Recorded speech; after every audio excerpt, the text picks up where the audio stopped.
Jessica. And I'm Rico. And this is ATC Presents Daebak K-Rambles, where a couple of friends review Korean dramas. Except I've been watching K-dramas since 2012, and Rico is pretty new. What drama is this? 6? This is number 6. Hey! That is correct. Rico, how you been? I've been pretty good. Just going through and really seeing how these Korean dramas operate. I can't speak too much. It's only number 6 for me. Yeah. But I'm picking up on stuff that I'm starting to notice as... Oh my God, I hope you took notes on what you noticed. I kind of want to say they're cliches. Almost because you're noticing tropes. I'm noticing tropes on these Korean dramas. Like certain things happen and it's like, okay. We saw that before. I saw this before. Oh wait, I guess this is supposed to be significant. So oh my God, I can't wait to get into it. I stuff cannot like wait. That. So yeah, we'll definitely talk about it. Crash Landing on You. That's right. We are talking about Crash Landing on You this episode. But before we do, if this is your first time listening, go ahead and subscribe on your favorite podcast app. We're on the Apple Podcast, we're on the Spotify, we're on the Google, and many more. If you like us, please give us a review on Apple Podcasts. Only 5 stars, guys. Don't be petty. It's going to go such a long way into me getting a season 2, but also for more listeners to enjoy our lovely rantings and ramblings. That is correct. Also, you could come check us out on social media to stay up to date on our latest episodes and reviews. Also, by the way, keep track of Jessica. She has been doing a great job with the social media on that side. If you want to check out Twitter and Instagram, that is at ATC Daebak Pod. Once again, that's at ATC Daebak Pod. Lastly, if you're a fan of this show, our other show, the Always the Critic Podcast, please consider becoming a patron. It's a great way, and it goes a long way for us to be able to do more stuff with the show. It gets you involved with the show, and it shows your support. So you can go ahead and check us out on patreon.com/alwayscriticpod. That's right. So let's get into it. Crash Landing on You. Do you want to go ahead and give us the Asian wiki synopsis? Let's do this. All right.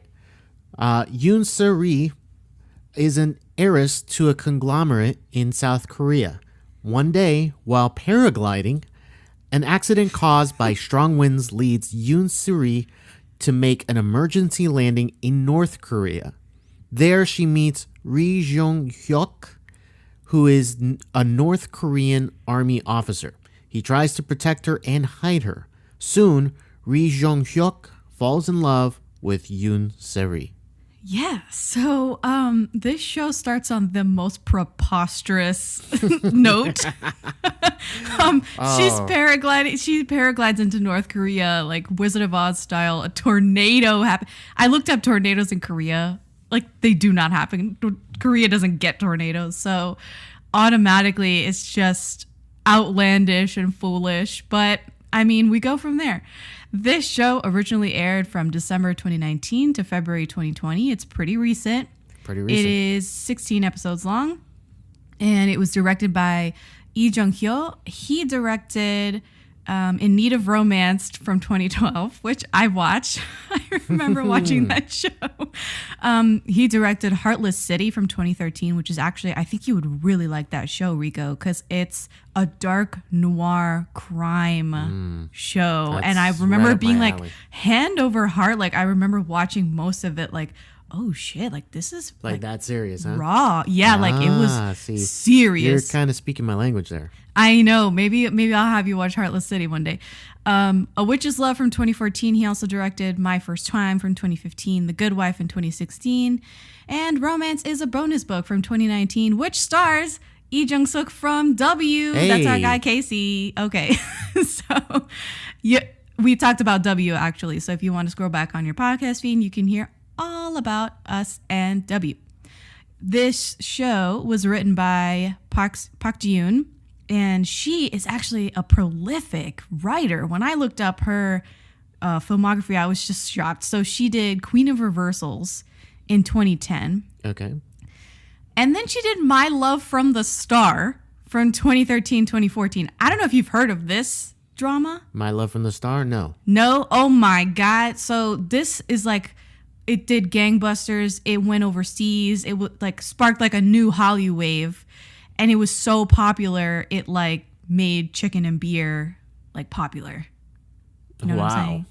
It was like a thing. So interesting. Definitely, if you're a K-drama fan or you're new to K-drama, definitely watch My Love from the Star. People got opinions now, want to come back and say it's not so great. Look, it's also, you know, up there with Boys Over Flowers with popularity and just how iconic it is. Ah, I see. Yeah. So she also wrote The Producers from 2015 and The Legend of the Blue Sea, which stars Lee Min-ho from Boys Over Flowers. Boys Over Flowers. Yes. I definitely remember that. So she is a very interesting writer to keep an eye on. So let's get into the who, what, when, where. Let's see the starring roles here. Do you want to kick us off? Like, first dude. All right. So it stars Hyun Bin. Yes. He is Captain Ri Jeong-hyeok. He is, I guess, mostly known for TV. I guess. So here, I'll jump in. Jump in. You jump in on that. I have known Hyun Bin personally for many years.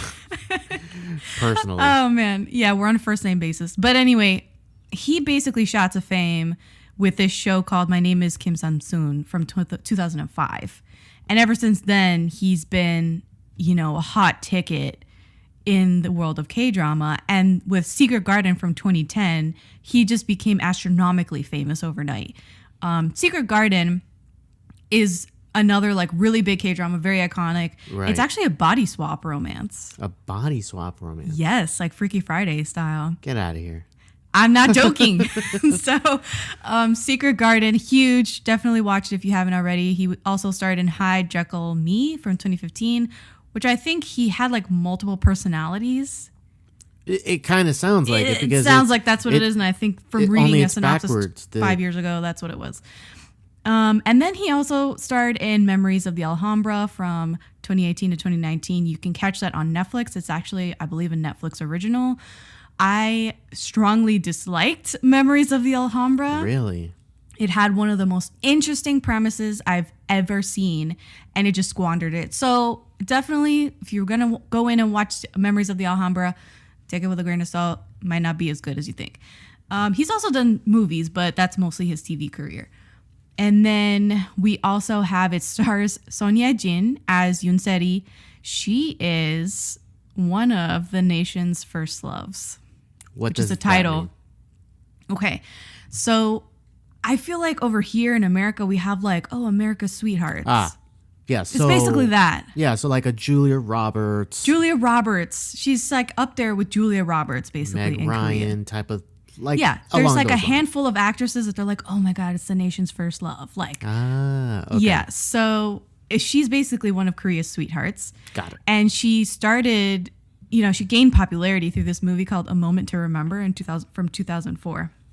And I want to give a special shout out to A Moment to Remember, because when I was first getting on my, you know, K entertainment journey, that was the movie that I saw on Netflix.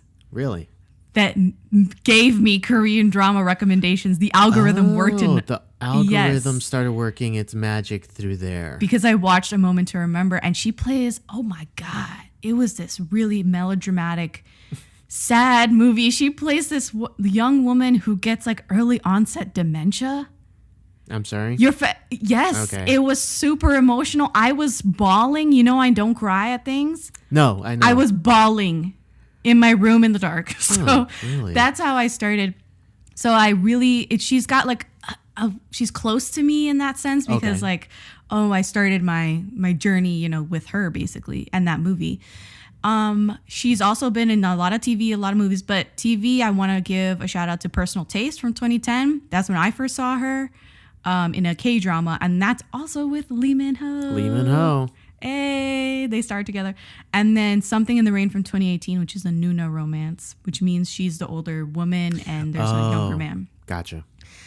I want to push Something in the Rain real fast, because I have been on Instagram and on Twitter and stuff lately. I'm hearing negative things about Something in the Rain. Bullshit. Bullshit. That show slaps so hard. It is so atmospheric, and it's got a really unique ambiance to it, and a very realistic sense about it. It is so lovely. And sure, people are calling it a slow burn, but whatever.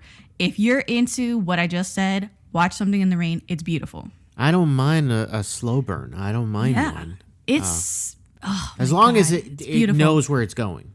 It does know where it's going. Good. So anyway, that's a side note, but Something in the Rain, definitely put that in your queue because it's also on Netflix.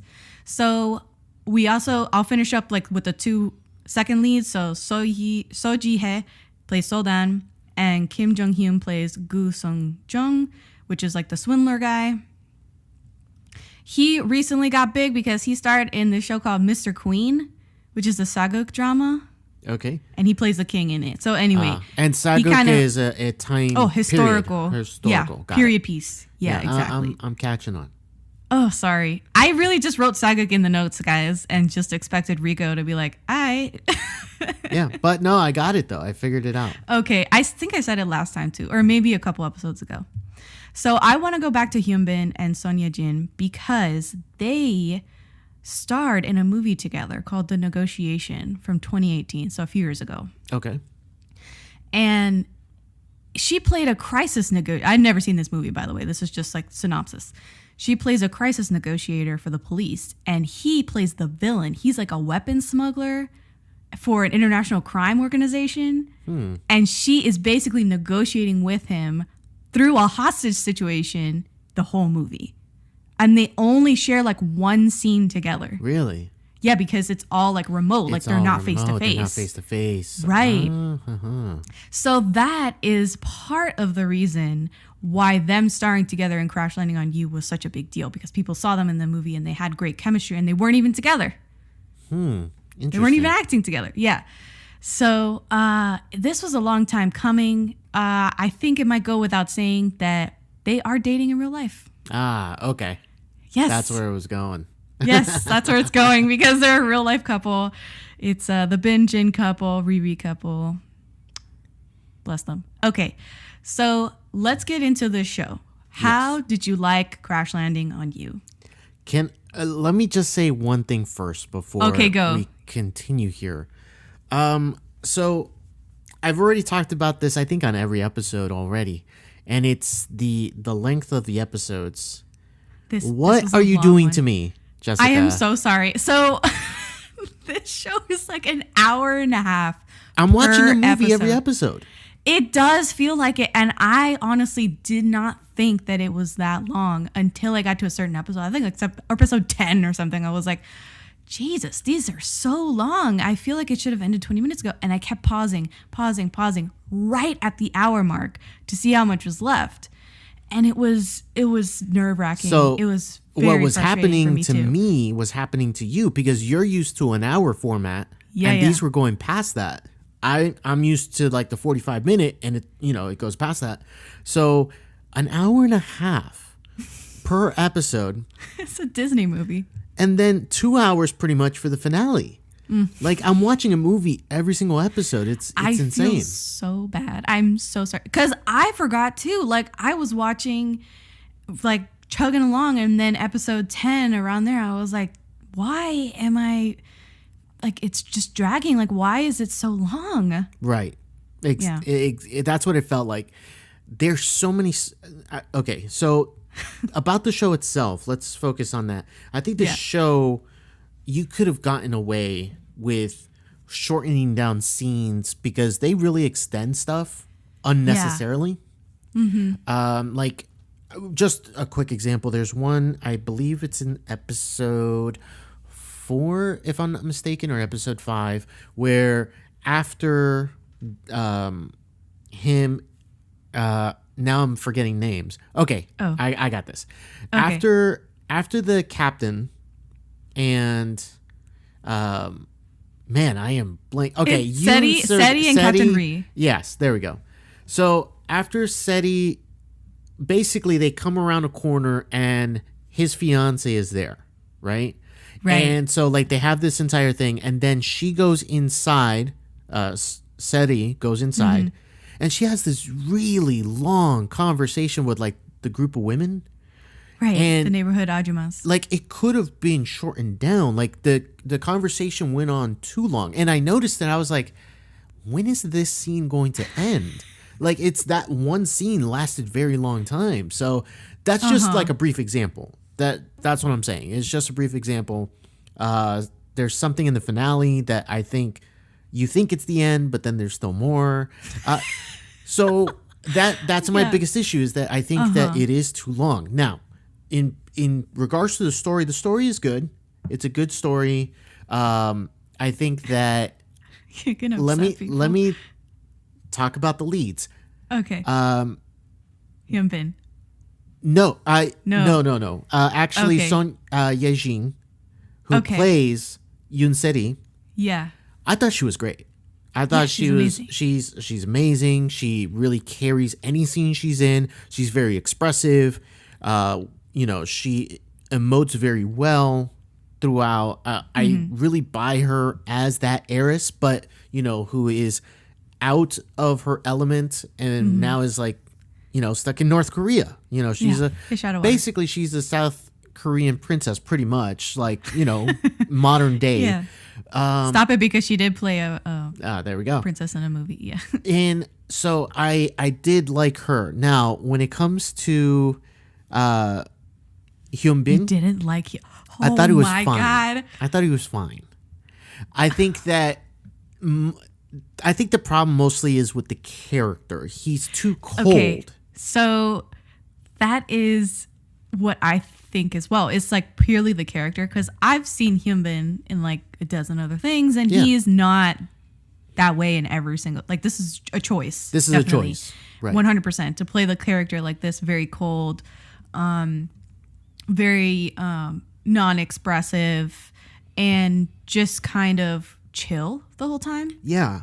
So like nothing really phases him. Nothing phases him, and so I didn't really have too much of a problem buying the love story. I think that there's a lot of moments that, yes, the love story works.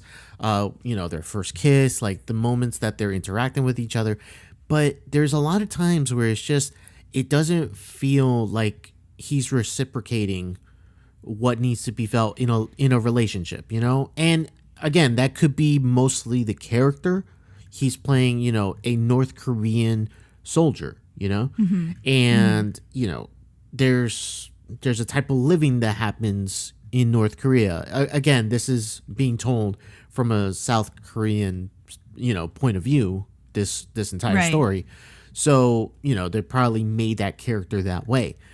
That probably brings a bit of a problem with the way the dynamic works for the relationship. So in some moments it's good, and in some moments it feels kind of like, I want a little more here. So I would agree that he's pretty cold throughout the whole thing. He's got kind of like a scowl on his face throughout most of the show. Pretty much, it's etched onto his face. But I don't mind that, because the moments where he livens up or he smiles, it's just like, oh my God, like a breath of fresh air almost, because you're seeing that facade crack and her, getting to him and really sort of digging down through that whole really hard exterior and, make him feel happy again. I think part of the whole thing with them is that she is a compliment to him, and she, besides the whole fact that they're fated lovers, right, is that, he's been very unhappy and depressed and alone ever since his brother died. Oh shit, spoiler alert. And so for her to come into his life, she's just like, the sun has come out finally. And so I really feel like throughout the show, he kind of opens up some more. Not that his personality completely diminishes. No. And he's like a new person all of a sudden. But I really feel like he needs her and she needs him. Yes. So I agree more. I feel like in that respect, their love story really works as well. Right. I agree more with the sentiment that he needs her. I can see where you're saying that she needs him as well, but I think it's more that he needs her to be able to open up and be able to express himself and be able to crack a smile, and stuff like that. So that's what I wanted to mention. The the intrigue of her, going back in the first half. I don't want to talk too much about spoilers, but she's on the North Korean side of the border. So, Yes. the whole story is how is she going to get back, and what's going to happen with this group, this troop of soldiers who is basically hiding her. And so that there's the intrigue there. I like the fact that they have a secret and they have to try to, get her out. But at the same time, like, there's things about the mechanics of it that just... Okay, here's the best thing. Mechanics? Anything... She paraglided into North Korea. No, on that's not what I mean. I don't mean that part. Although... God. I think like believability is kind of out the window at that point. No, I wouldn't say believability. It's just the manner of how, when we don't see our leads on screen and we're looking at, like the North Korean military and, like their investigation and stuff, it kind of sidetracks the show a bit, and you're kind of just waiting for it to come back to the whole, we have a plan. What are we going to do? How is this going to happen? How are we going to get her back? And so a lot of it is just you waiting for that to come back on screen. When it's not happening, when we're dealing with that general, I can't remember his name, but the general from North Korea. I will just call him General Bad Guy. Yeah, General Bad Guy. When he's on screen and we're seeing like him, like, we heard that there's possibly a spy or, there's an informant or anything. I'm just like, okay, we need to spend less time here and let's get back to our main people. I agree with that. I agree with that completely, is that the stakes felt higher when we were basically just trying to solve this problem of getting her back to South Korea. Yeah. And, oh my God, we're going to get caught. The neighborhood is onto us. How do we, stop her from getting taken by the state security department, all this stuff. And it's very compelling. That's what you want to see. That's, I think, the main goal of like that first half of the show. Yeah. And then to get sidetracked by like the political machinations in North Korea and those characters that are just being bad for bad sake, right? Doesn't really service enough of a draw.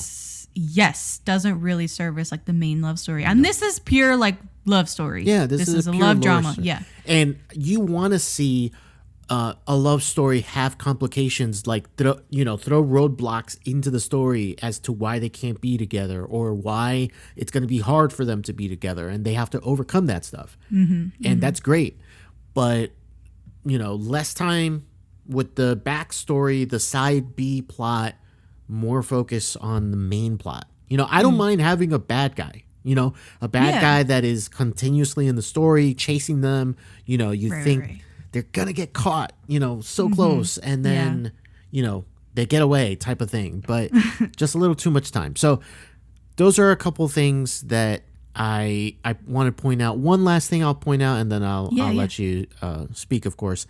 I really enjoyed the way this was shot. It really does have like a cinematic look to it. The production value is through the roof on it. Outside of some of the like special effects that they had to do here and there, like for example in that first episode, that tornado, and there's another time where like a truck is rolling down a mountain and it falls down to the bottom and it blows up, and it just very not great. But other than that, I thought it just looked beautiful. Like the colors pop, everything was crisp. So I love the way it looked on screen as well. Yeah. So my interpretation of this drama is that it's pretty great. It's pretty great. I watched it originally when it aired, and I was all caught up in the whole mess of like social media. Watching K-drama with social media is a totally different experience to watching it by yourself in a vacuum, essentially, which is how I started watching K-drama. Right. So I feel like I was really hyped on this drama because it was the drama of the season, essentially. It was so stupid popular. And it still is. I feel like introduced a lot of people to K-drama because they released it on Netflix. And so people had easy access to this brand new drama that was like doing gangbusters over in South Korea. And then it just whoosh, like took over the world. I feel like you can read my original thoughts like on the blog of Crash Landing on You, but essentially like I felt like the first half had really high stakes and I was really interested in it. Yes. And had really good pacing and I was like, ooh, like really thrilled with it. And then the latter half, it kind of slows down a lot. It does. And we're back in South Korea, spoiler alert, and it just seemed like they didn't know where to take it. Like they didn't know how to end it. No. How everyone was going to go back to where they were supposed to go.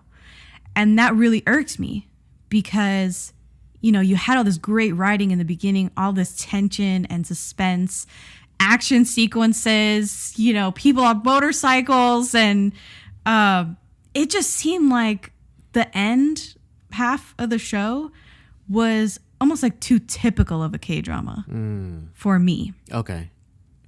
Even though I really like these characters, I love this couple, and even the second couple as well. Like the second couple is really, really strong as well. One of the best second leads, I've seen. Yeah, I actually was thinking, oh, this is not a bad. It's good, really second good romance here. So yeah, the secondary romance is really strong.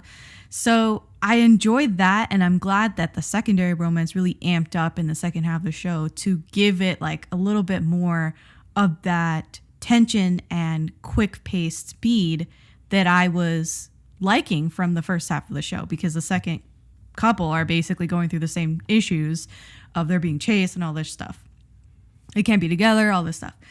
I feel this much the same way as I did before on the ending, is that it wasn't the ending that I wanted, but it seemed to just like fit the bill as far as what you needed from a romance show. Like you need a happy ending. Yeah, of course. You know, and this was just kind of the puzzle piece fit, even though it wasn't like quite perfect. You know what I'm saying? It's I found this piece and it like kind of works. It looks like it, but it's like slightly elongated. So you just shove it in there, and that's how the ending felt to me. Yeah. But yeah, so those are my general thoughts. Yes. We're gonna get into spoilers in a second, but I do want to talk about how popular the show was. How popular? Because according to Wikipedia, the Encyclopedia Britannica of the internet, it is the highest rated TVN drama. TVN is the network, and the third highest rated South Korean TV drama in cable television history. Hey, wow, that's a pretty big deal. Yes, and I read this article that was very interesting talking about why they thought this did so well and why it was so popular. And one of them was, it's two Hallyu stars who are really popular, and they're perfect in age. They're both 39 or in their 30s when they filmed it. Two tried and tested K-drama characters, a chaebol and a soldier. Chaebol means like an heir. An heir. Heir to a conglomerate, basically. Silver spoon, person who's never really had to work in their life. Pretty much. That sort of character, very popular in K-drama. Descendants of the Sun is one of the examples. Soldier, exactly. Descendants of the Sun is a great example, which you can scroll back in your podcast if you didn't listen to us talk about Descendants of the Sun as well. You have this crazy, unrealistic love story, which I said before, like, people don't come to K-drama to get like a realistic romance. By any stretch. There's always something that's a little bit like, wow, fantastical. Right. This was a mix of rom-com, action, and suspense, which very similar to like Descendants of the Sun and W. Like these romance dramas have a little bit of other genres in them as well. Yeah. So you have this also stellar supporting cast, because you talked about the crew before. Yeah. Ree's crew. Yeah. Love every single one of them. They're very good. They're crafted kind of like a K-pop group, like a boy band almost. Oh, because like they each have their own roles. Yes. Distinctive, like, okay, this is the grouchy one, this is the funny one, this is the... Right, or like, the dwarves from Snow White and the Seven Dwarfs. There you go. They definitely have each their own personality and look to them, and that helps with the dynamic, of this ensemble cast. So I really like every supporting character in it as well. And then this is the big one, the unique depiction of North Korea. Let's talk about that, because personally, I haven't seen a North North-South Korean romance since The King Two Hearts, which was back in 2012. And that show starred Hyunbin's Secret Garden co-star, Hajiwon. Okay. Amazing. She's from North Korea. She's like a North Korean elite soldier. Okay. And she marries the king of South Korea. Oh my god. Because in that show, like, Korea is a monarchy still. Anyway, it's buck wild. Definitely go watch it because it's actually very good. The production on Crash Landing, they did a lot of research into North Korea, and they had to walk this like really fine line because no one's ever really seen what goes on in North Korea. Like, it's the most repressive authoritarian regime in the world. And so there's a lot of rules in South Korea about how North Korea can and cannot be presented because they don't want to almost like have like propaganda for North Korea. Yeah. So they had to walk this fine line. They were like, at the end we got permission to show propaganda slogans, but we could never say the names of North Korea's ruling family, like Kim Jong-il and Kim Jong-un. Like, we couldn't say their names at all. The pins that everyone wears, like the little North Korean pins, they have an illustration of the leader on it, but they had to make it super small. Like, they shrunk the size of the pin for the show because it's like actually huge. Right. So all these things they had to do.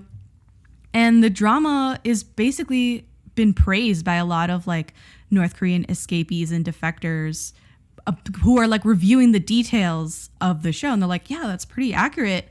So yeah, I want to applaud the show because they did their homework. They went through all the books. They sought out experts. They talked to the North Korean defectors, and you know, it shows because this show is very, like, the depiction of North Korea is probably one of the most interesting parts of the show.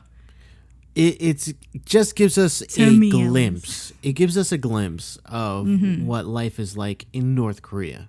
Mm-hmm. Of course, you know, there's not much else to go off of because, again, we don't get this many looks at this locale. So, you know, going based off what we see, yeah, it's an interesting look. And yeah, it is interesting in, you know, overall that we're actually seeing a side of something we don't normally see. Yeah, behind closed doors. So exactly.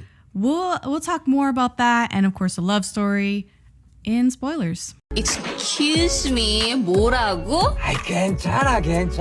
You know, I have no 친구. Oh, sorry. Swear, this crossing shit. What? Okay, so let's talk about North Korea a little bit because I like that each episode has like a little nugget basically of some sort of culture shock between North Korea and South Korea. Like in episode 2, Captain Ri is making like this bowl of noodles from scratch. Yeah. He's freaking kneading the dough, making the pasta. And the crew is like, his crew are shocked that everyone in South Korea has cell phones. Shocked that Seti eats meat twice a day. Like, she's like, I eat meat twice a day. And they're like, you're lying. Like, they don't believe her. Yeah. She's shocked that they don't know they don't have a fridge. They keep their kimchi in a kimchi cellar. And they're like, oh yeah, the kimchi cellar. And she's like, this is amazing. This is like organic. So it's played for comedic effect a lot of the time. But at the same time, it's very sad. Like, I find it very, you know, it's sad because they're so shocked. Yeah, about they're shocked by very basic things. Exactly. What we basically believe to be just regular, everyday, you know, things that we take for granted type of thing. They are just looking at it as like, no, that can't be possible. Like, yeah, they like don't believe her. Insane. Which is so sad. I thought that something else that was really groundbreaking was basically the depiction of like community in North Korea. The village coming together to make kimchi. Okay, gotcha. Yeah. Like, did you see when they were like they're rinsing out the kimchi, putting it in like salt water, and then mixing it all together, putting all the spices together, and making kimchi all together. They're like, we need enough. There wasn't enough kimchi. Like, the harvest of cabbage wasn't as much as last year, so the community isn't going to have as much kimchi this year. That's insane. Which is like a nice thought because they're doing it all together. Every family is like partaking of the kimchi.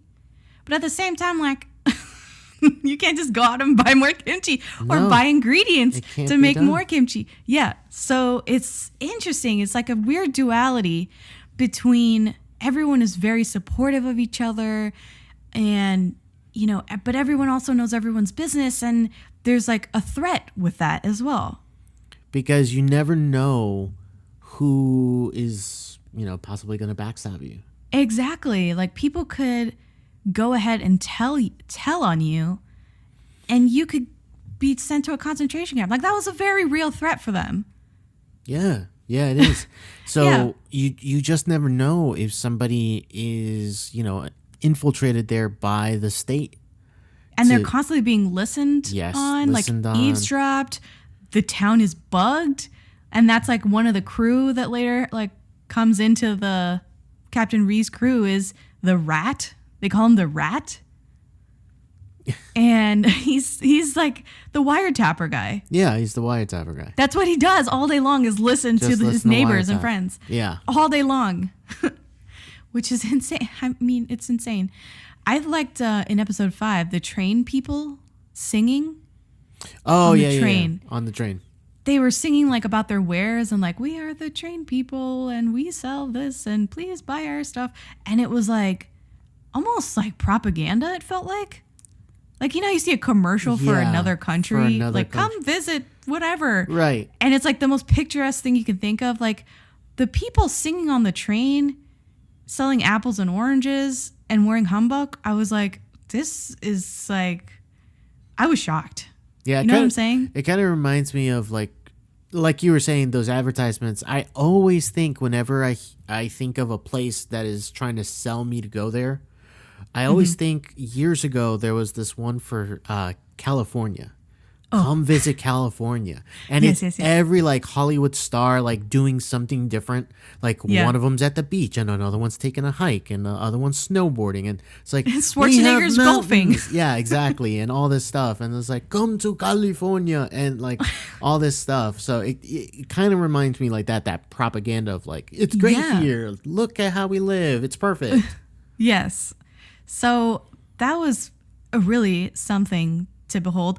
I like also in episode 6, this is, I think, where there's like the show does such a weird job of the North versus South thing because Captain Ree is talking to Seti and she's talking about her awful family dynamics and how her brothers are probably super happy that she's gone, super happy that she's probably dead.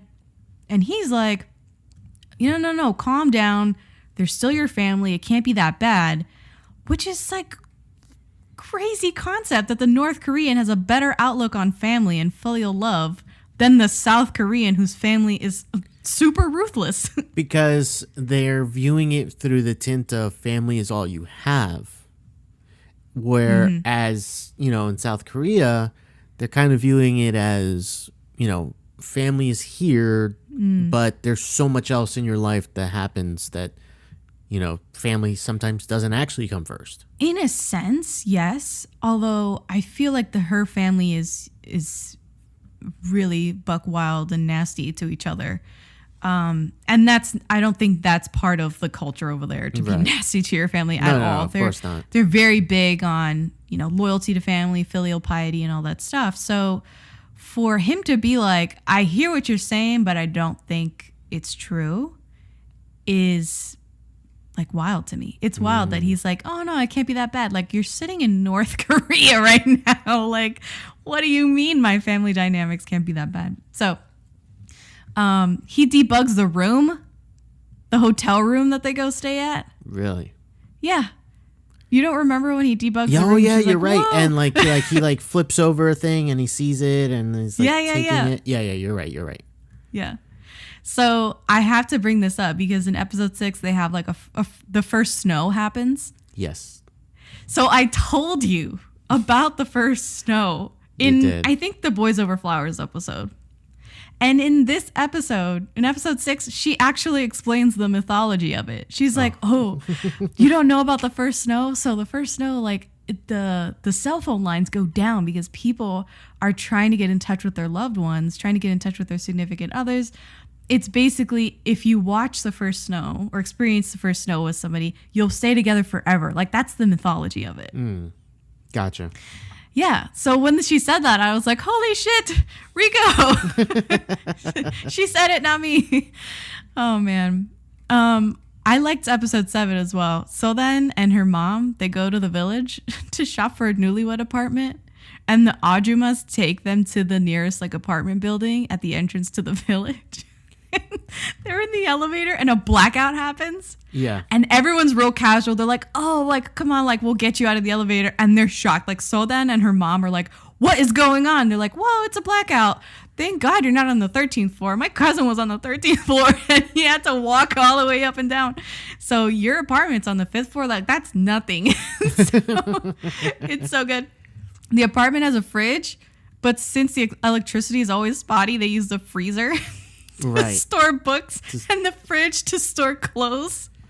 They're like, oh, it's a perfect size for books. And they're like, what the hell? And then the goat in the bathroom. Oh my God. They put like they had a little goat in the bathroom. And then they kept chickens on the terrace. And they're like, oh yeah, fresh eggs. Eggs. I was dying.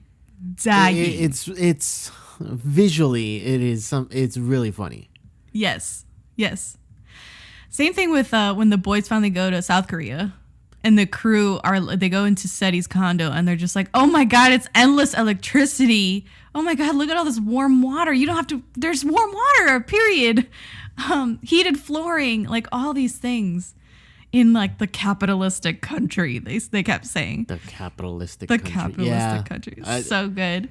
I love that they make reference to it. I can't remember which soldier it was, but one of the soldiers like uses a term and is like, "Oh, for someone who doesn't like this capitalist country, you sure are using a lot of their slang."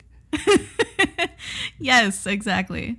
So we're gonna switch gears. Let's talk about reconciling with mom, because this show has a subplot about Seti's mom being a terrible stepmother. Right. To her. And they're not on good terms at all. How did you feel about that subplot? Like, what did you think about it? I didn't really care too much about it. I really didn't. So I was like, can we move on, please? Damn. Yeah, I didn't really, it didn't really like do anything for me is the thing. So I liked it because it was different in that it didn't follow the necessarily like the trope for K-dramas, in that the stepmother definitely hates the stepdaughter and there is this real animosity between them. Like in this case, the mom actually really loved her. Like the stepmom actually genuinely loved her. Right. And, it was just a really huge miscommunication between them. And of course, the whole abandonment thing when she was a child. Right, when she was a she child. abandons her on a beach. And the mom definitely felt guilty. Like her whole life, like the whole of Seti's life, she's felt guilty about how she's treated her and about abandoning her and stuff. So I like it in the context of, Captain Ri can't be there for her. Right. And so to have her mom be an advocate for her for basically the whole show and to get really close to her and understand her. Like Ri's there and he's going in and out because the NIS is taking him and bringing him back and all this stuff. It's kind of like precarious, but the mom sees him there and she understands that he loves her and he wants the best for her and he's not doing any harm to her. And actually, he's probably bettering her condition and like making her get well because of his mere presence. So she's really intuitive to what Seti needs. And I like when she goes to Seti and she's like, do you want to see him one more time? He's leaving today, like right now. And, she asks her again. She's like, are you sure? I know you guys have said goodbye like 100 times, but this is it. Like, do you want to see him? Do you want to see him? Exactly. Yeah. And she's like, oh yeah, I want is he in like a blubbering mess, of course. So I liked that reconciliation with mom. It felt very believable, even from episode 1, where, you know, mom's feeling guilty about the last conversation she had with Seti. But when she calls Seti, Seti's number 1 on her speed dial. Right. And that says like a lot. That says a lot. That really shows basically that in her moment of need, she knows who to go to. Yeah, she's number 1. Yeah, exactly. Not even her husband. She hasn't slept with her husband in I don't know how many years. They sleep in separate bedrooms. They sleep in separate bedrooms. Yeah. So let's talk about the secondary love story, which I think was very strong. Did you have particular moments that you liked with them? Now, when it comes to actual moments between them, I'm trying to think of a moment, but if you have something... I like whenever he's like having a deep heart-to-heart with her, it's amazing. It's very good writing.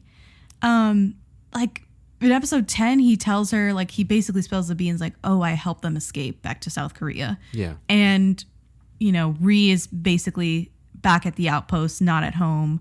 And, he didn't tell So-dan anything. She knows nothing at all. So she starts freaking out. And he tells her he did it so she could get over her first love quicker, which who knows how true that was at that moment. I don't know if it was that true. He kind of stuck his foot in it and was like, oh, like, this is actually what happened. You know, I did it for you. But he then drops like this truth bomb on her because she's like, I loved him first. Like, you know, he's mine, basically. I have this ownership over him. And he's like, it's an obsession. The love you once had has changed and is now rotting. You should throw it away. And I was like, damn, bitch.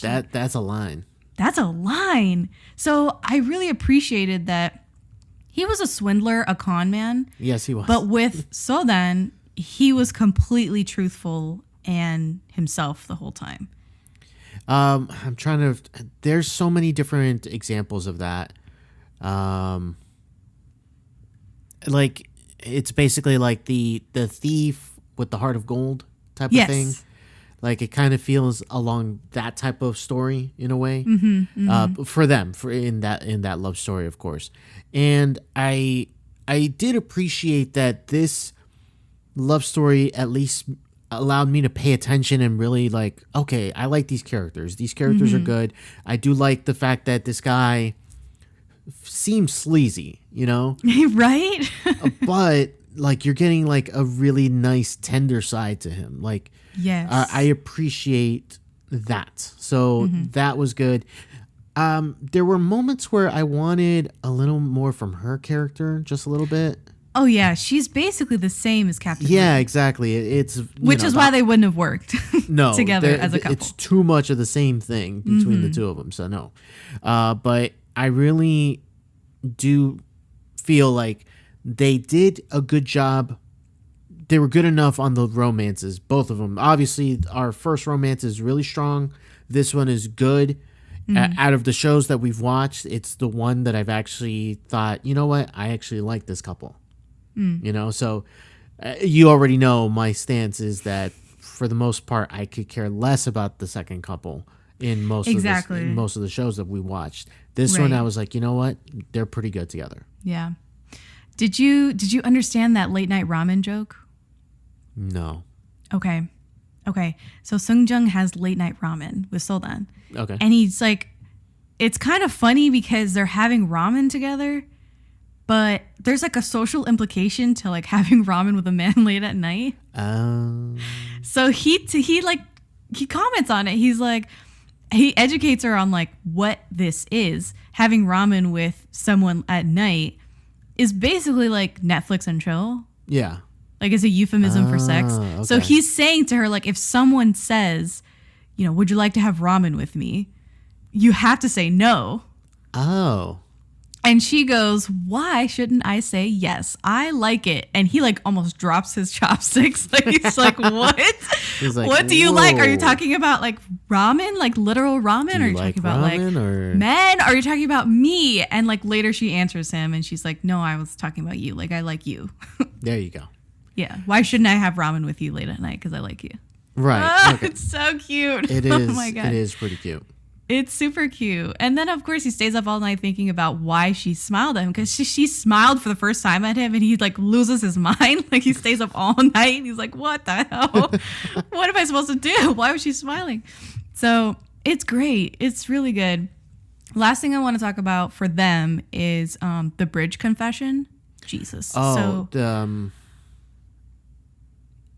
on. Yeah, go ahead. He calls her at night to the bridge. Yeah. And he's being like chased. It's at great personal risk to him to have her come out and meet her on this bridge.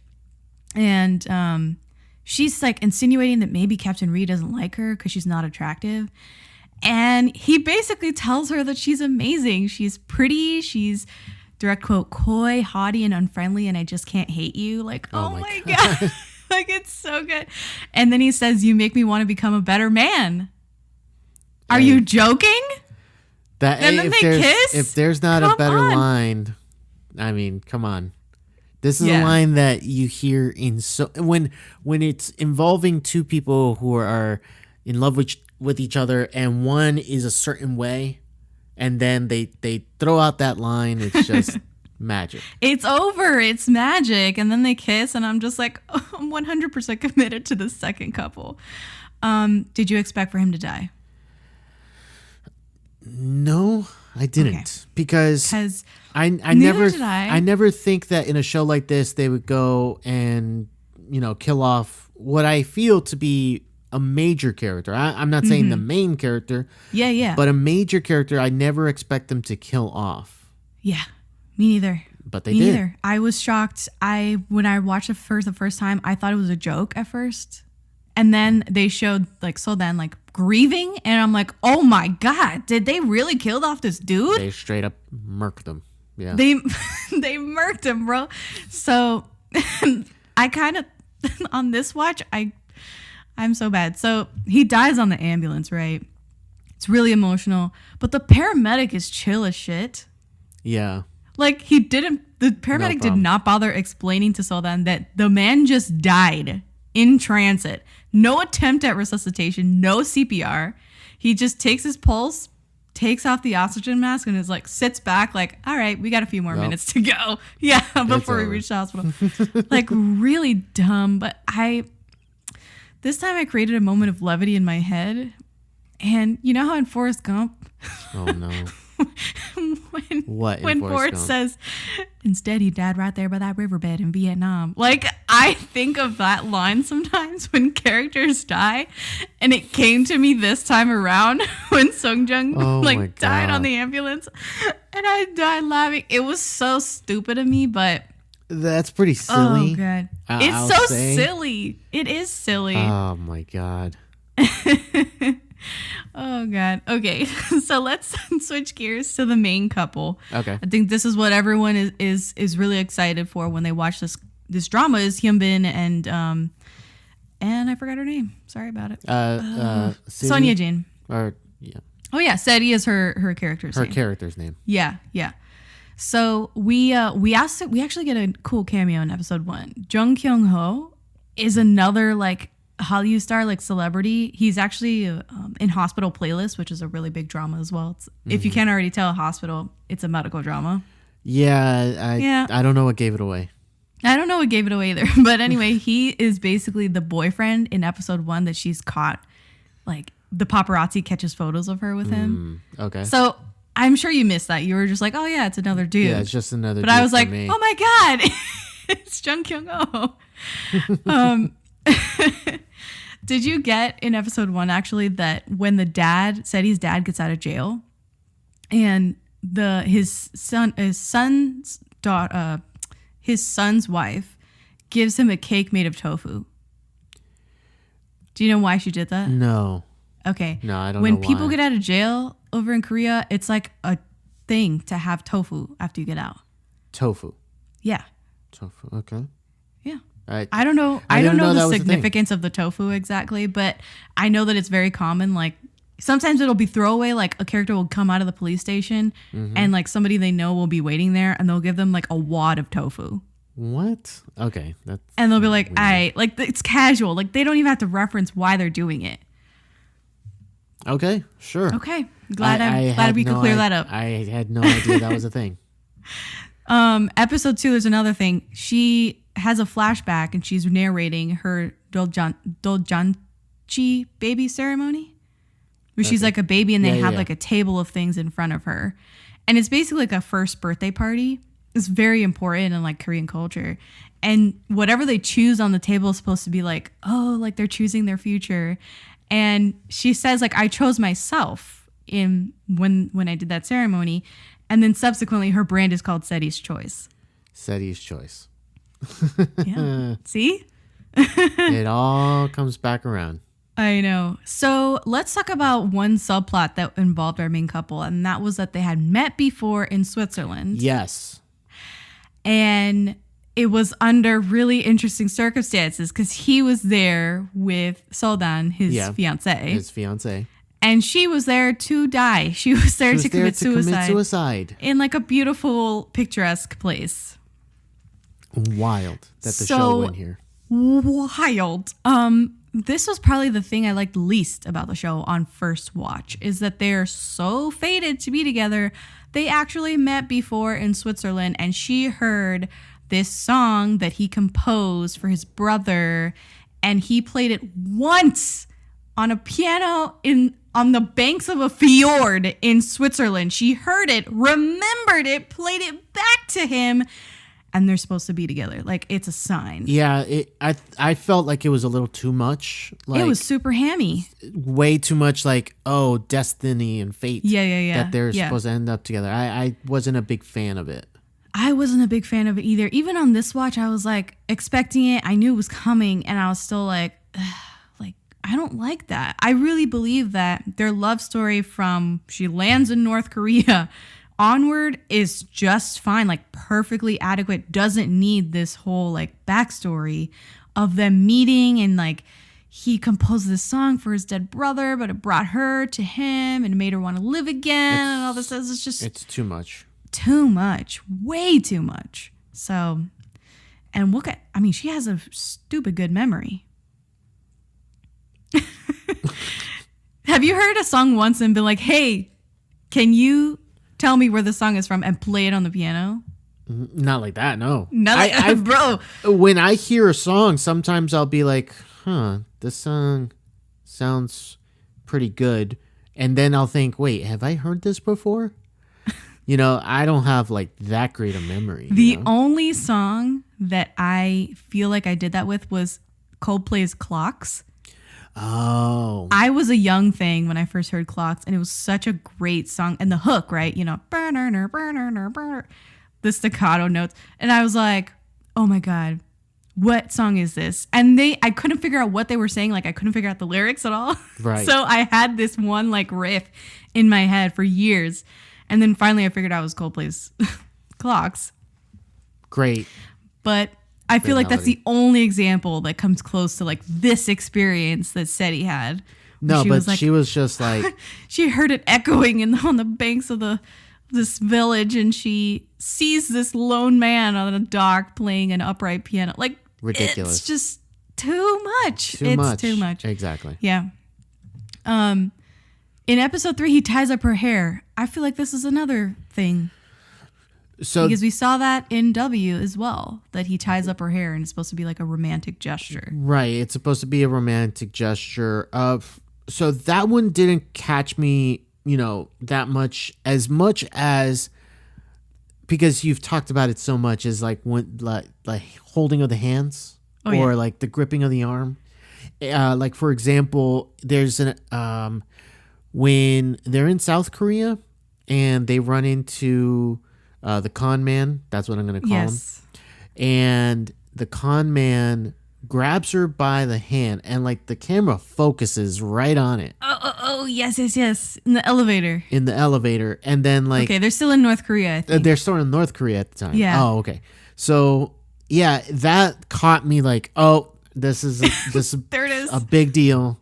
They're holding hands. Yes. Looks bad. It looks bad because then he walks in on the elevator and they're still holding hands. Yeah. So it does look bad. Yeah. I like the awards she gives out to the crew before she like tries to get on the boat and leave in like episode 3. Yeah. Like she gives the kindness award. And she's like, do you want corn or money? And he's like, I'll take the corn, thanks. Like really just so bad. The K-drama dude that he wants lunch with Choi-ji-woo after reunification. Oh my God. Which she's an actress, a real actress. Oh yeah? Yes, that's a real actress. And so when she's in it later, he goes to South Korea, obviously, and he has like a surprise lunch date with her. It's like a huge deal. And yes, it's so cute. The callback is great. He quotes like the drama and she's like, oh, yeah. And then she like finishes the line. Yeah. And he's like so touched. It's so cute. Oh my God. I can't get enough of it. I don't know if you noticed, but every time Hyun smiled, an angel got its wings.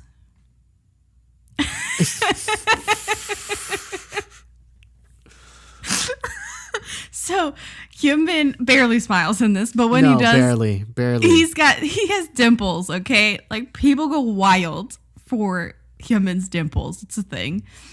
I like their first kiss is early, episode 3, because they do it to like evade the Coast Guard or whatever, the Border Patrol. Yeah, they have to pretend that they're a couple and everything. Right. He's like, oh, there's this way that all these people escape in like the South Korean dramas. And she's like, what way? What way do they escape? Boom, plane swung on her. I think it's cute. Like he waits for her outside the senior colonel's house after like the birthday party for the neighborhood ajumma. And he just keeps riding his bike back and forth, trying to catch her as she comes out. Hey, I was just in the neighborhood. I know. It's like, oh, so cute. And then they had the clam bake with the soju in the shell. Yeah. Which looked delicious. Like, I want to do that.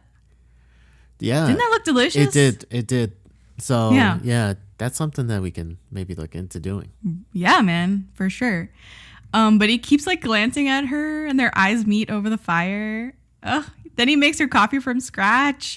He roasts the beans himself, grinds them up, and then she gives him like the hand heart, which was a whole like thing. Right. You know the hand heart. Yeah, the whole thing.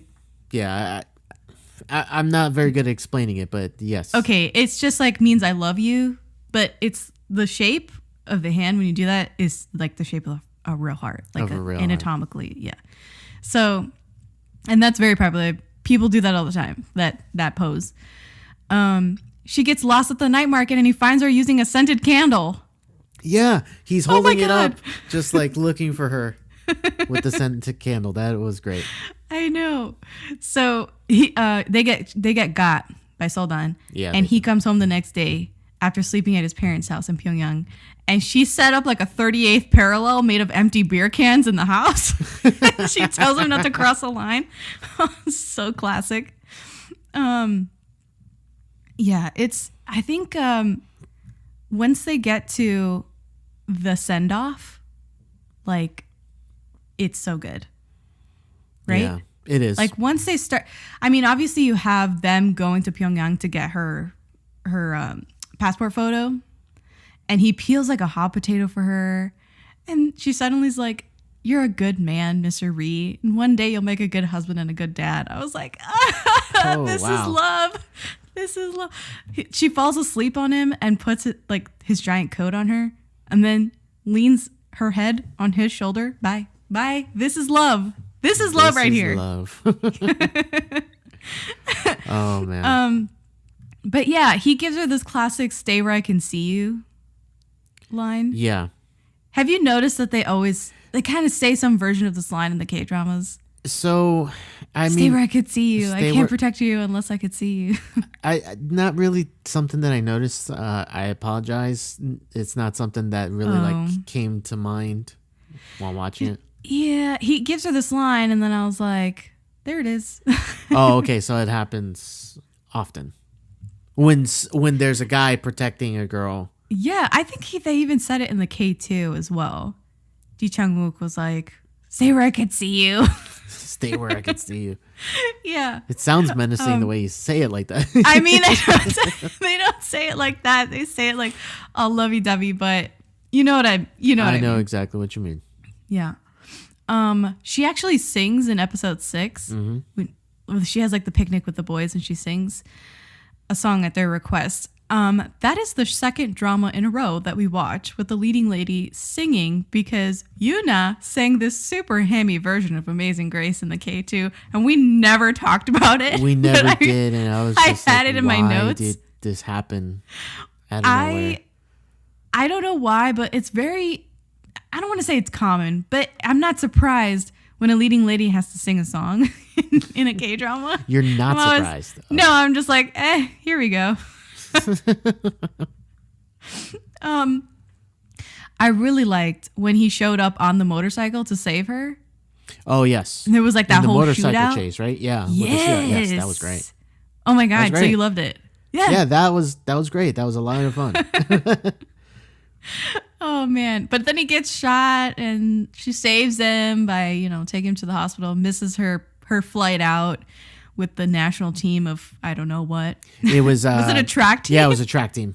That's hilarious because when she first lands in Korea, it's at North Korea, and she's running around the border, they're like, man, she's so fast. How is she so fast? This woman is the fastest woman ever. And so they put her on the track team.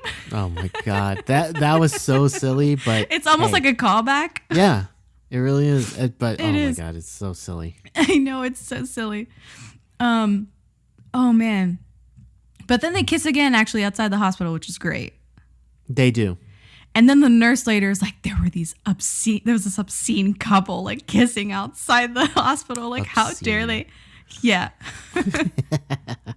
There was a flashback also in that episode. It's a date with Jeong-hyeok, same guy from episode 1. Yeah. And she asks if he recognizes the song on the piano. The song. He doesn't. It's teased so early as well. Like, I can't. It doesn't make any sense why you would do that. Like, the story itself, the love story is fine by itself. You don't need to make it like, oh my God, it's destiny for them to have done this with this damn song. It makes no sense. Did you expect that Ree's dad would kidnap Seti? No.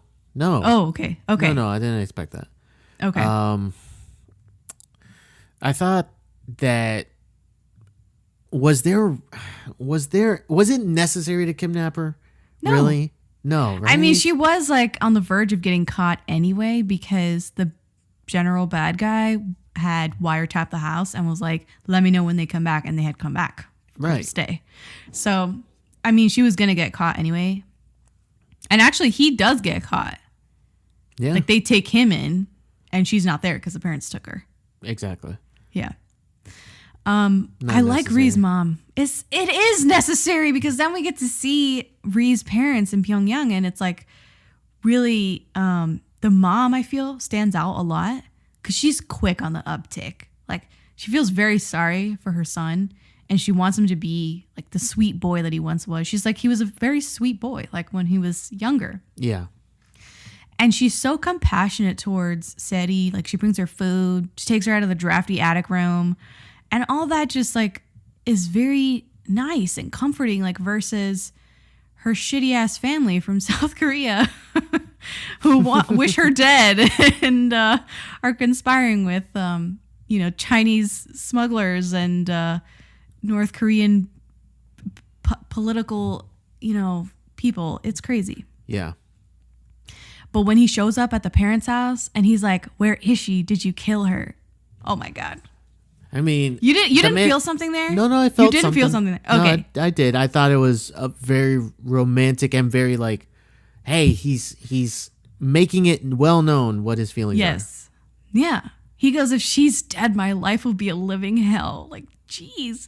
And this scene is the most we've heard him talk. Yeah, speak. Because again, like his entire basically character is just like short, quick burst of like giving orders or just like quick little sentences, but here he like gets to actually express himself. Yeah, I like it. Yeah, I like this great. scene a lot. And then the whole reunion in front of the parents, the mom's like, don't die, she's right here. Like, brings her out. Oh my God. It's super emotional. Ugh, crazy. And then that's when they have the drop off at the southern demarcation line, is at the end of that episode. But he steps over the line to kiss her. Oh my God. Ugh. I'm swooning. You are fine. You're perfectly fine. I am fine. I like it. I'm like sweating. Like, just, I'm so excited. Like, some of these scenes, I'm like remembering them. I'm like, oh my God, they're so good. So I'm going to jump to the end of episode 10 because the crew lands in Seoul and they are hilarious in Seoul. They meet a comrade undercover. And it's fucking Kim Soo-hyun. He is the highest paid K-drama actor right now. This is a huge cameo. It's like the equivalent of Brad Pitt's stupid cameo in Deadpool 2. Like, you're just like, oh my God. Like, okay. Yes. Gotcha.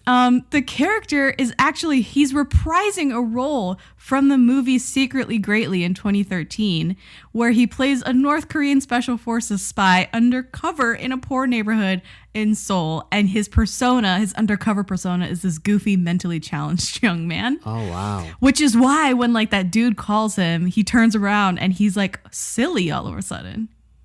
Oh, okay. It's all from that movie, Secretly Greatly. Oh, okay, gotcha. Wow. So I am so sorry that you didn't catch that. But like, it's a huge thing. Like when he comes on the screen, I mean, huge. Also, he starred in My Love from the Star. He's the love from the star. He is. He's the alien. He is the love from the star. Yes, he is the love from the star. So it's just a great moment. And it's also in like the stinger to the episode. It's not even in the main part of the episode, which is crazy. There you go. I like when SETI's employees try to educate Ri about her tastes over some lunchtime Subway. Oh my God. The Subway it was only a matter of time till we saw it. It was only a matter of time till we saw it. It was going to happen. It was going to happen. I hated every minute of it. Of course. Because it's Subway. It's Subway. Multiple times they go to Subway. Ugh. And for people who are listening, and if you don't know Subway, because maybe there's a subset of people who don't interact with Subway, don't know about it or anything. Subway is fast food, supposedly healthy sandwiches, or like good fresh eats. No, that sucks. Subway is suck. awful. It's awful. And like it's bad. The fact that like Subway is basically like the biggest ad sponsor, the biggest product placement in any of these Korean dramas is just astounding to me. I know. So we're going to jump to episode 12, Memories of the Alhambra. You never saw this drama. No. But I did. And this is like the drama right before this one that Hyun starred in. Okay. They have a Memories of the Alhambra callback in this episode. The magnate of the group is playing an online game. Like the youngest member of the crew. Mm-hmm. He's like the 17-year-old. Yeah. He's playing an online game, requests an alliance with a tomato cultivator, and the user declines. You get the tomato cultivator thing? No. Because she gave him a tomato plant in North Korea as a gift. Yeah. Sorry. Yeah. Okay. And he declines, and then they end up dueling. Cut to Captain Ri playing, and they insert the song from Memories of the Alhambra, like that Spanish guitar that doesn't fit at all with the OST. That's from Memories of the Alhambra. Like every time they were playing the online game, the video game, they played this song, and it was like, it's a major callback. Like for him to be playing a video game again. Yeah. And then for them to play the music, I was just like, I was in tears.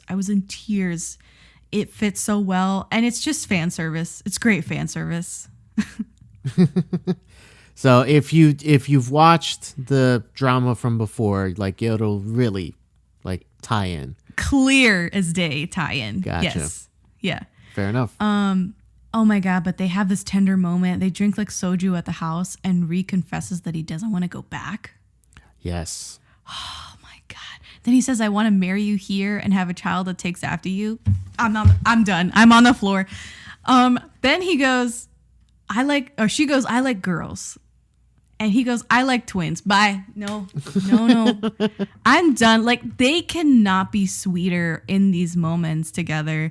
And that's why people like come back to these K-dramas. It's like K-dramas. moments like these. Yeah. And then the reunion of the crew with Ree. Good. It was so emotional for the guys. They were like, oh my God, Captain Ree. And they hug him. He's like, how did you guys get here? He's all teary. And then they reunite with Seti. And Seti's like, how did you guys get here? Like, it's just so It's a great beautiful moment of reunion among Yes. all of them. It's really great. The couple rings in episode 13. Have you seen couple rings yet in K-drama? No, I haven't. I don't think I have, unless like I blanked on it, but I don't remember seeing. I don't remember if. Oh, there might have been. No, those weren't couple rings. Those were marriage rings in W. So couple rings are basically marriage rings, but they're like promise rings, and they do that in K-drama at the very least. I don't know if it's so popular as to be like actually in the culture over there in South Korea, but I've seen it so many times in K-drama where they just. It's almost like a proposal, but not really. Oh, okay. It's literally a promise ring. Yeah, it's like the promise rings here. Yeah. Here in but the guys United get them States. too. Like, it's not just for girls. Just it's not. also for guys. Oh, okay. So it's not just for girls. They get couple rings. They match. Got it. Okay. In this episode, Hyun goes in a 20-1 fight with literal wooden sticks, and then the crew shows up as backup. The shot of the boys walking in front of the car headlights in slow motion. You're like nodding your head like, shot. yeah. Money go. shot. That's exactly what There it is. you Money go. shot. But then Seti gets shot. Right. Okay.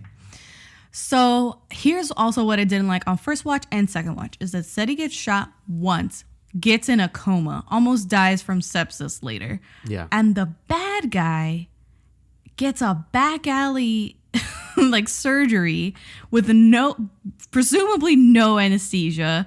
He got shot 4 times, survives, clearly was suffering from an infection, the way he was profusely sweating after that. And then he finally gets shot up like Swiss cheese when SWAT show up. Like Swiss cheese. I am so mad that like Seti is like laid up in bed for almost the rest of the show. Yeah. But this bad guy is like fine. Like he's on the move. Yeah, He's no writing problem. emails. He's fine. Printing email. Like it's dumb. So I didn't like that at all. I thought that was really inconsistent. Because you're sidelining a character like almost for no reason.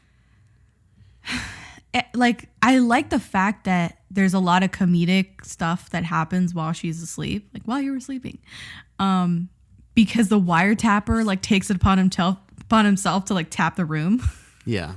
tap her room, and the boys are constantly listening in and they're staying up to date. Ree is there; he doesn't leave her side, so it's nice in that respect, but also like too melodramatic. Right. I see what you're saying. And then the boys were eating Subway when they heard her wake up. Good Lord. I know. Subway. So the moment where the bad guy dies, though, like he still manages to give this whole monologue as he's lying there dying. And he tells Rhea, like, the jig is up. You can't go back to North Korea. Your parents are going to be executed. All this stuff. And I'm like, he was already shot 4 times. And now he's got, I don't know how many bullet holes in him. And he's still talking back like it's crazy. Yeah, that's it's just the trope of letting either the bad guy or basically anyone get off like that last line, you know? It's a trope. I didn't like that. I still don't like that. He got so much play and was so active. And like Seti is like, she has a few words with Ree. And then she like collapses. Like I'm like, but Like really? Homegirl, like get it together. So that's what I didn't like that. But the way, oh my God, but the look on Ree's face when after the guy dies and he's like realizing all this stuff, he's like, oh man, should I just kill myself right now? Like the way he like held the gun by his head too. Yeah. Like, it was just it totally crossed his mind to commit suicide. Yeah, it's dark. Yeah. It is dark in It that moment. is. Yeah. For sure. And then it's emotional when the crew gets arrested at the hospital and she comes down and she's like, take me instead. Like, I'll go with them. They did nothing wrong. And like, they still get taken out by NIS. They still get taken. It's so emotional. It's like the breakup. It's like a twofold breakup because it's between her and the boys and like her and Ree. Yeah. Man, there's a lot of moments where it like pulls at your heartstrings because you're like, oh, I don't want them to be split up. I want them to, obviously end up happy and stuff. Yeah. But you're just like, with the whole North Korea thing looming, it's kind of like, oh, I don't know, man. Are they going to end up all happy, everyone, Yes. Talk to me about the border goodbye. Okay, so the border goodbye, it was so over the top dramatic, right? But still necessary because, like you have both sides kind of like, okay, we don't want any problems. Let's just, you take yours, we'll take ours. Just, single file. Mm-hmm. And then, the slow motion walk over the yellow line. And then all of a sudden you hear her screaming, yelling, and she's running, and then he's like, no, you don't run. And then when he said don't run, oh Jesus. They're trying me. They're trying me. They really are. They're trying us. Yeah. They're trying us. And look, I love the fact that they love each other, but just a tad bit over the top. Just a tad bit over the that border goodbye is perfect. It's perfect K-drama. Oh, okay. So under K-drama rules, then yes, it is. Oh perfect. My God. Okay, fine. You have to put a qualifier on it. Like, you're right. Under K-drama rules, this is great. Damn, you're upsetting me. I am sorry about that. But Ree's mom, let's talk about her because that bitch is hard. She said to the dad, you better bring back our son and don't get hung up over what will happen to me if something happens. I will follow right behind you guys. And she literally has like the suicide powder already in front of her on the table. Yeah. I was like, damn, that bitch is horde. Horde. Yeah. Hold on. Let's talk about Daddy Ree because he shows up with his own squad and kills the military director. Did you see that coming? No, I didn't, because like they have them surrounded in the woods and you think, oh, this is it for them. But I figured that it can't be it for them because we have to have some type of happy ending, right? Right. But I didn't know how they were going to get out of it. Were they going to just talk their way out of it? No, we want a trial. Like, I'm like, this guy's not going to give you a fucking trial. He's ready to kill you right now.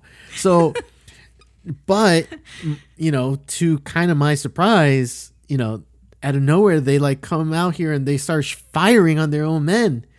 And yeah, so it took me by surprise. Okay. I'm glad something took you by surprise. Yeah, I like that ending. I like when he's sitting in the car with his dad and he's like, how's Sadie? And he goes, she's fine. And like, he just starts like quietly crying. Like his eyes start tearing up. And the dad's like, are you crying? Just randomly. Yeah. And he doesn't actually like don't fall. But no, they just like. The look on his face is just so like he's holding it together by very little. By very little. Like anything will trigger him. Yeah. Anything. Yeah. I don't know how he didn't cry because when someone says, are you crying? And I'm about to cry, I just start crying. Like, yes, I'm crying. Yes, I am. She finds all the Post-it notes and the food that he stocked in the kitchen, all the scheduled text messages, the book rearranging to I love you, to say I love you. All these things, I thought they were too hammy. Yeah. I didn't like it. I think it should have just skipped over to, montage maybe of her like going about her daily routine. Yeah. And then, voiceover, I'm still waiting or whatever. Or maybe the talk with her mom where she's disappointed and she like I went to Switzerland. He wasn't there. I couldn't find him. All this stuff. Yeah. All that, and then just cut to the final scene. Right. Because the thing about the final episode is that we get like it's not the final scene. We get them meeting in Switzerland. We get the whole like this, the hills are alive with the sound of music, like sweep over shot. Yeah. But then there's still more. Yeah. Like that's where the show should end. That's where it needed to end. Uh-huh. And they kept going because they got to fill an hour and a half. No, 2 hours in the finale. So that So you drove didn't- me up the wall. Okay. Talk more about the ending. Did you was it just, you didn't like the arrangement that they had and stuff? The arrangement didn't make sense because it was like, meet me in Switzerland. Okay, when? Where? Just randomly? Like he's just going to be standing there. Like there's no concrete plan as to how and when they're going to meet. It just happens to be that she goes paragliding again in Switzerland. What, was she doing this every single day? Was she like just going back and forth like maybe today's the day that I'll run into him on the mountains in Switzerland? Like, come on, man. You got to come up with a plan. So I'm glad that they ended up together, but come on. The way they ended up together is like, it doesn't make any sense. Like, I 100% agree with you.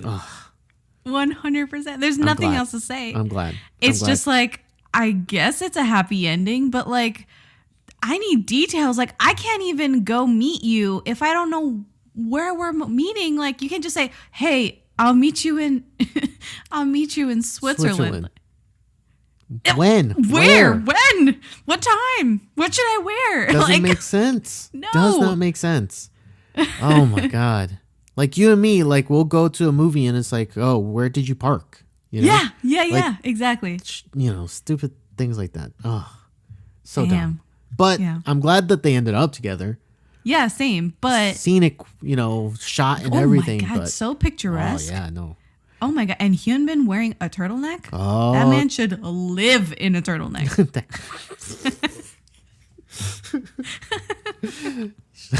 So I have this theory. We'll end right now, but I have this theory that men look better in a black turtleneck.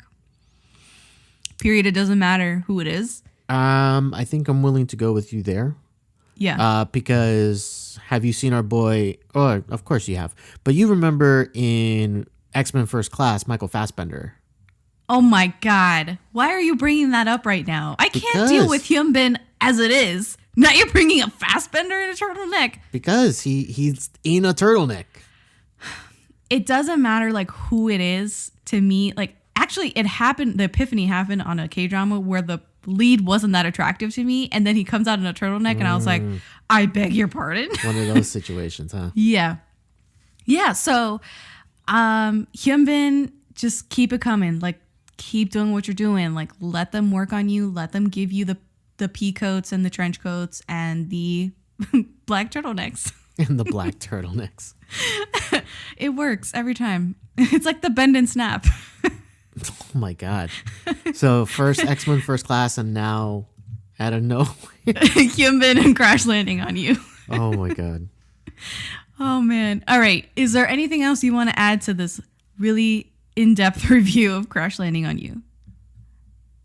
No, I don't have anything else. I think that how do you feel about like the love stories we've seen so far? The love stories themselves, I think this one might be the best one. The star-crossed lovers do it for you. I think so. Yeah, for the most part. Okay. I think that two people who should not be together ending up together is a good storyline just about any time. Mm-hmm. And not in a sense of like, oh, like a bad example of it is like in high school, it's like, oh, the nerd and the jock and whatever. No, I don't mean like that. I mean like there are forces keeping two people apart and they are fighting those forces, you know? Mm-hmm. So that I appreciate, that I like. So out of the love stories that we've seen, I remember your like the way you reacted when I said that I wasn't really feeling the love stories in most of these. This one is better. This one's better than the ones that we've seen so far. So you'd say it's the best one you've seen? The best one I've seen out of these K-dramas, yes. Okay. Yes. Okay. So That's good. I points like that. for that. Oh, did you want to update us on your top 5? Okay, so I'm trying to remember the exact order of the top 5. I know what my number 1 is and my number 5 is. I know that order for sure. So last time we checked, the order was my number 1 show was Signal. Signal. Yeah. My number 2 show was the K2, I believe. Yep, Yeah, I think the K2. My third favorite show was Descendants of the Sun. Number 4 was W. Number 5 was Boys Over Flowers. Yeah. So now Crash Landing on You has come along, and that has moved up into the 3rd spot. So now it's Signal, K2, Crash Landing, W, and now in the 5th spot is Descendants of the Sun. Wow. Boys Over Flowers is falling out of the top. Gone. 5. Yeah. I mean, on a list of 5, it has to be 5. So now in a list of 6, it's gone. Oh. I thought Crash Landing would be higher. You thought it'd be higher than 3? Oh, yeah. Gotcha. Yeah. Wow. You still love Signal. Signal, love it. I love the concept. I love the plot. I just need to my tighten it up God. a little bit, just a tad bit more, and but that's clearly my number 1. It's gonna take an interesting show to break it. Oh my out of that God. number 1 spot. All right. So Have no fear. have no fear. I will try Have and no deliver. fear. Yeah, I'm curating this journey, and I feel like I have to get another Signal on here. But I know that I know that you're gonna like a certain type of show, and so far I thought Crash Landing would do it for you as far as romance, and you're just it's the best of these, and you're just not sold on it being the best that you've seen. Period. On any of these. No, just on any of these. No. So Crash Landing, I know, is a very popular show and everything, but it's still not anywhere near as good as Signal. Oh my God. Nowhere near. Okay. All right. I will try and get another Signal. As far as the quality that you believe Signal is, I need to follow through on it. If you can find it. I will try. I will try. All right. I think that's it.